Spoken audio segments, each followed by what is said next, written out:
Oke sob, ketemu lagi di channel ini, channel yang membahas seputar aset kripto. Dan kali ini kita akan membahas lagi mengenai Pi Network, teman-teman ya. Oke, setelah di video sebelumnya kita sudah membahas mengenai your checklist. Yang ini nih teman ya, sudah kita bahas di video sebelumnya. Nah, kita biar lebih paham lagi nih, kita akan membahas juga roadmapnya teman ya. Roadmap dari Pi Network itu sebetulnya gimana sih ya teman ya. Kita harus pahami betul nih dari sejak awal apa sih sebetulnya project Pi Network ini ya, biar kita tidak berandai-andai ini ya. Tidak berandai-andai. Ya, harapan sih boleh ya, tidak berandai-andai berlebihan ya. Mungkin harganya sekian ribu dolar, mungkin launch mainnetnya tanggal sekian, tapi kita lihat dulu roadmap asalnya ya teman-teman ya. Nah, di sini teman-teman coba kita translate aja dulu ya. Sebetulnya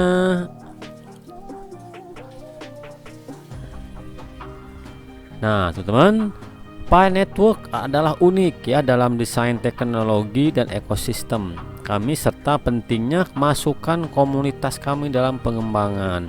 Keunikan ini paling baik disajikan dengan pendekatan yang bijaksana dan berulang yang memungkinkan umpan balik komunitas, pengujian produk, fitur dan pengalaman pengguna, dan fase yang ditentukan oleh pencapaian. Seperti yang kita ketahui teman-teman, ada 3 fase utama ya pengembangan dari Pi Network itu. 1 beta sudah kita lalui, 2 testnet sudah kita lalui, dan sekarang kita menuju mainnet nih ya, tahap ketiga yang sangat kita nantikan teman-teman ya. Oke, kita lihat lagi nih. Kita scroll lagi ke bawah. Beta sudah kita lampaui teman-teman ya. Testnet juga sudah kita lalui. Kita langsung masuk ke proses mainnet. Nah, ini kan banyak nih ya spekulasi-spekulasi yang mungkin informasi-informasi yang tidak jelas. Nah ya, beberapa waktu yang lalu mainnetnya tanggal sekian ya, harganya sekian. Nah, di sini di portal terbarunya Pi Network memang sudah dijelaskan dengan gamblang teman-teman ya. Fase 3 mainnet nih, di sini ditentukan bahwa fase ketiga mainnet ini teman-teman, fase ketiga. Nah ini ya, fase ketiga mainnet. Nah, coba kita translatekan dulu teman-teman ya, biar kita lebih paham aja nih ya, sebetulnya gimana sih ini untuk mainnet ini, biar lebih jelasnya kita ya. Kita translatekan dulu teman-teman.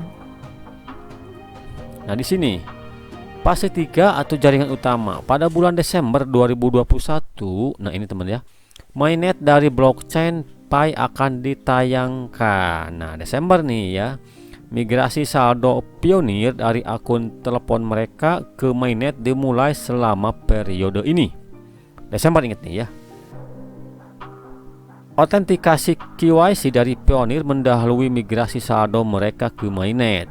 Jadi tentunya sebelum ada migrasi saldo nih, kita harus lolos KYC dulu teman ya.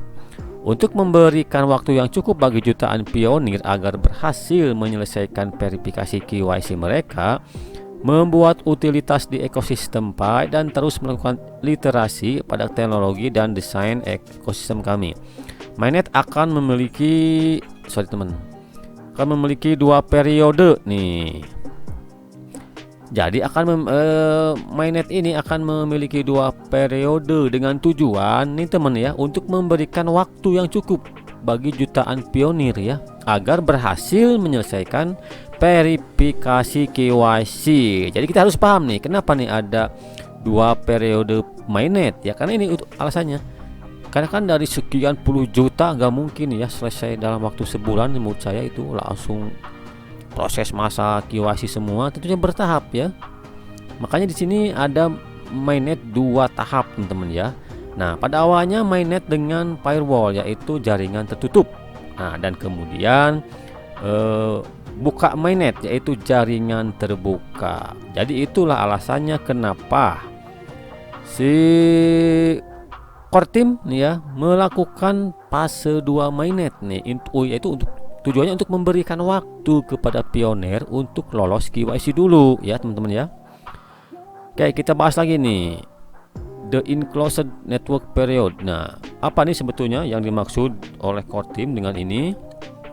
Oke, biar kita lebih ngerti lagi, kita coba translatekan lagi teman-teman ya.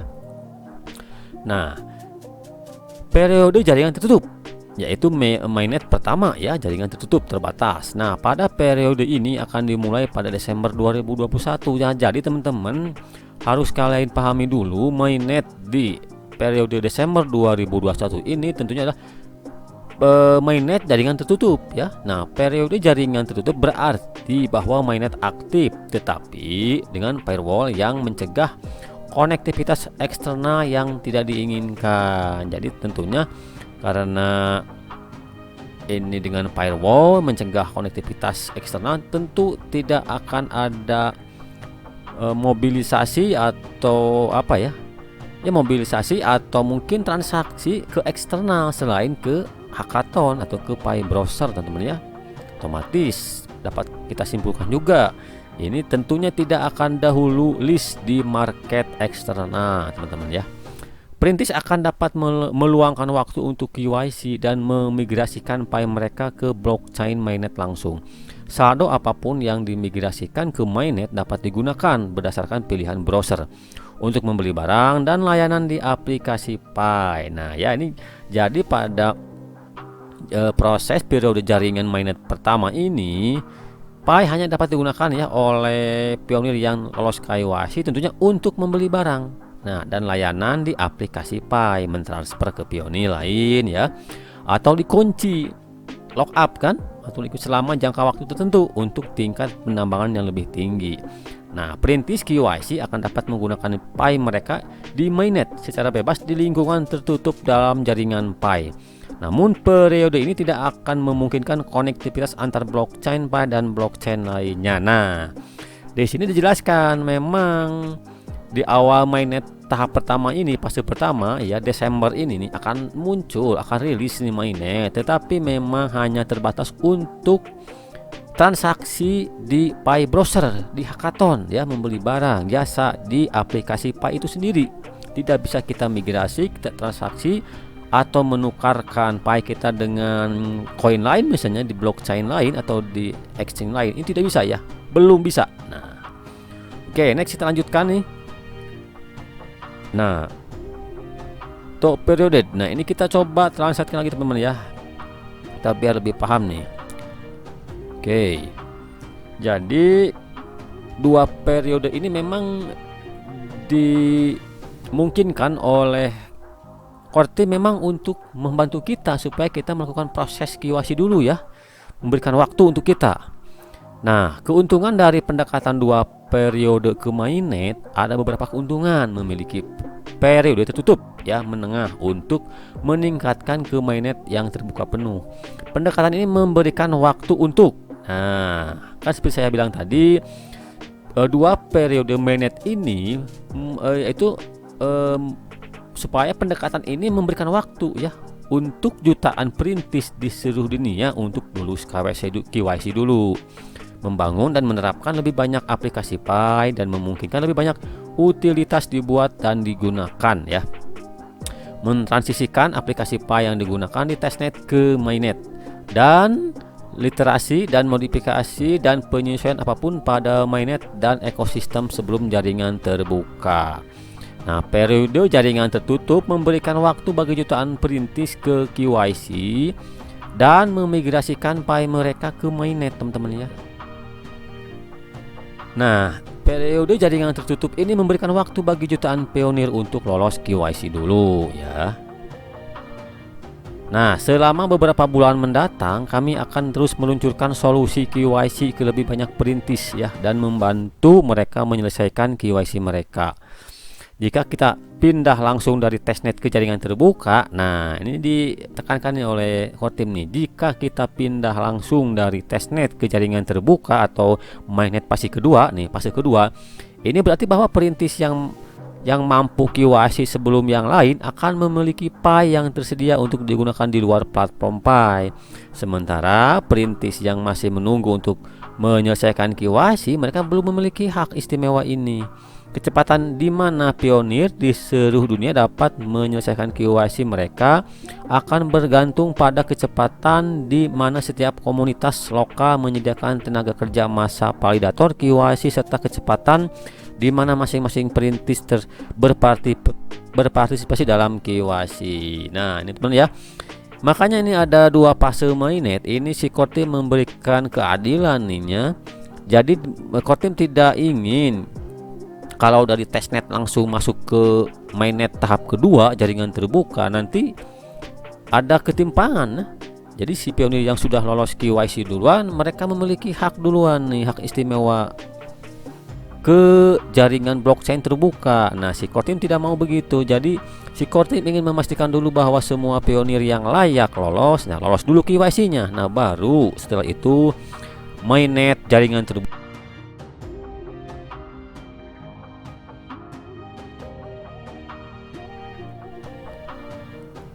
Nah teman-teman, jadi dapat disimpulkan nih bahwa mainnet tahap kedua di mana kita bisa bertransaksi di luar jaringan blockchain Pi, kita bisa bertransaksi, kita bisa menukarkan Pi dengan koin lain, dengan menswap dengan koin lain. Nah, ini di mainnet kedua, dan itu pun mainnet kedua atau dinamakan jaringan terbuka bergantung juga pada kesuksesan, kematangan ekonomi di jaringan tertutup. Jalan gak nih ekonominya ya di jaringan tertutup?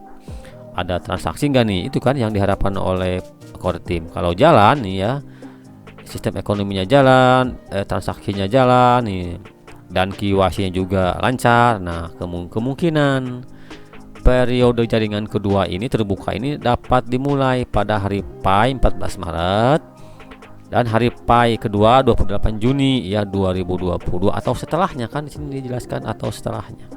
Jadi memang tergantung pada ini, pada jaringan terbuka pertama, mainnet pertama, dan kemajuan KYC ya, baru mainnet tahap kedua atau jaringan terbuka dapat dibuka teman-teman ya, dan firewall dapat dibuka. Ya, kita berharap saja ya nanti setelah mainnet pertama berjalan, ke sistem ekonominya atau transaksi ekonominya jalan ya teman di jaringan tertutup ini ya. Ada transaksi di hackathon, di aplikasi-aplikasi yang sudah dirilis di hackathon, di Pi browser. Nah, mudah-mudahan jalan. Kalau jalan bagus dan KYC juga bagus, kemajuannya cepat. Nah, ini mudah-mudahan tercapai di sini ya. Karena di sini tidak dijelaskan ini kemungkinan nih. Periode ini dapat dimulai pada hari ini 14 Maret, 28 Juni atau setelahnya. Nah, tergantung kepada ini, kematangan ekonomi jaringan tertutup dan kemajuan KYC. Nah, oke teman-teman, seperti yang saya bilang, kita fokuskan saja dulu ke KYC ya. Karena KYC ini sangat penting untuk, seperti saya bilang, sangat penting untuk kita menuju mainnet teman-teman ya. Oke, mudah-mudahan kita segera mendapatkan undangan KYC dan kita lolos semua ya. Amin amin amin ya. Oke, kita fokus ke KYC dan jangan lupa klik petirnya terus ya. Klik petir terus. Salam petir, salam pionir teman-teman. Semangat selalu dan optimis selalu ya.